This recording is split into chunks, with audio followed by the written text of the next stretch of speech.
L'État guinéen vient de signer un accord de construction d'une voie ferrée de 650 km avec la société minière de Boké pour l'exploitation de sa gigantesque réserve de minerais de fer des blocs 1 et 2 de Simandou. Selon les clauses de l'accord, ce projet devrait apporter une valeur de 15 milliards de dollars sur 25 ans. Un accord que trouve avantageux ce spécialiste des questions minières.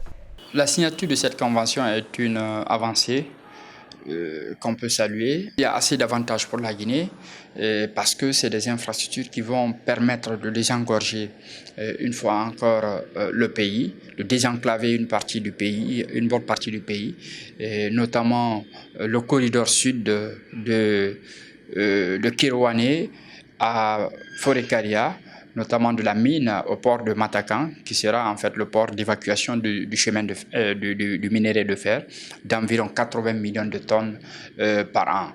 Et ce qui est aussi très important pour le pays, c'est que le chemin de fer et le port seront des infrastructures multi-usagées, c'est-à-dire on peut utiliser ces chemins de fer, ces infrastructures pour le transport de personnes et de marchandises.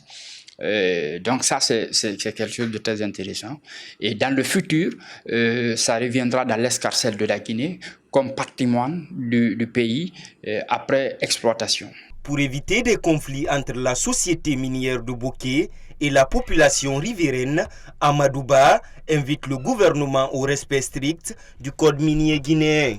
Le gouvernement guinéen doit être très vigilant dans la réalisation des études d'impact social et environnemental du projet, notamment au niveau du port du côté de Matakan, parce que la réalisation de ce port va impacter beaucoup de pêcheurs.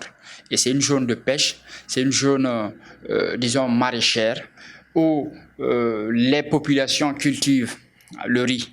Donc, avec, disons, ce dragage en eau profonde, avec tout ce que vous connaissez comme activité de réalisation d'un port d'une telle envergure, ça va avoir des impacts assez, parfois même irréversibles sur les communautés côtières, notamment de Forêt-Karia et tout au long des côtes.